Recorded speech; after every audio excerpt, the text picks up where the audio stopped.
राल पालकी में बैठकर। माँ आई थी बैलगाड़ी में, मैं कार में आई, मेरी बेटी हवाई जहाज से। अच्छा, मेरी पोती हनुमान की ट्रिप पर उड़ गई अंतरिक्ष में। कच्चे मकान में दादी की जिंदगी गुजर गई, पक्के मकान में रही माँ। मुझे मिला मोज़ेक का घर, बेटी के घर में मार्बल, पोती के घर में लगे हैं स्लैब ग्रेनाइट के। दादी पहनती थी खुरदुरे खद्दर की साड़ी, माँ की रेशमी और संबलपुरी। मैंने पहनी हर तरह की फैशनेबल साड़ी। बेटी की है सलवार कमीज, जीन्स और टॉप्स। मेरी पोती पहन रही है स्किन फिटिंग टी शर्ट और शर्ट्स। लकड़ी के चूल्हे में किसी जमाने में खाना पकाती थी दादी। माँ की भी थी कोयले की सिगड़ी और हीटर। मेरे हिस्से में आया गैस का चूल्हा। जहां बेटी की रसोई होती माइक्रोवेव ओवन से, पोती आधे दिन घर चलाती डिब्बे के खाने से। दादाजी से कुछ कहने को दादी इंतजार करती थी सवेरे लालटेन के बुझने तक, और माँ बात करती पिताजी से ऐसे मानो दीवार से बोल रही। और मैं इनसे बात करती, अजी सुनते हो? मेरी बेटी दामाद जी को नाम से बुलाती। पोती आवाज लगाती दामाद को, हाय हनी।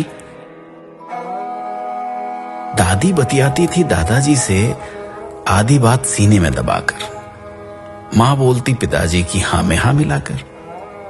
मैंने इनकी कई बातों पर सवाल उठाए। मेरी बेटी तो दामाद जी की बोलती ही बंद कर देती अपने तर्क से।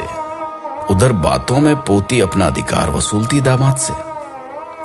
कई बच्चों की मां थी दादी। मां के बच्चे उससे कुछ कम थे। मेरी गोद में बच्चे दो ही अच्छे। बेटी की तो आंख का तारा उसका इकलौता।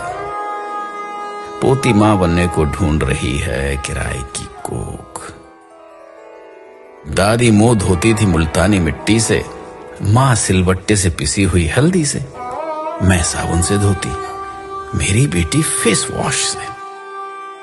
पोती फेस पैक चुपड़ती अपने स्टीम किए चेहरे पर। दादी का था बहुत बड़ा परिवार। मां भी पिस जाती थी परिवार की भीड़ में। मैं कभी ससुराल जाती तो कभी सास ससुर मेरे पास आकर रहते। मेरी बेटी सास ससुर को कुछ दिन के लिए रखती एक घोंसला नुमा कमरे में, वो भी हिस्से में जब उसकी बारी आती। पोती अभी से बात कर चुकी वृद्धाश्रम वालों से अपने अपने सास ससुर के बुढ़ापे के लिए। दादी की सोच और उसकी रीत थी बाबा आदम के जमाने की। मां की रूढ़िवादी, मेरी आधुनिक। पर बेटी की सोच है अत्याधुनिक, जबकि मेरी नातिन आचरण और उच्चारण दोनों में उत्तर आधुनिक। इस तरह पीढ़ी आगे बढ़ रही है पुरानी को मसल कर। समय की धारा बदल रही नई को संवार कर। हमारे देखते बदल गया सब कुछ, दादी से पोती तक, है ना? महसूस कीजिएगा कभी, याद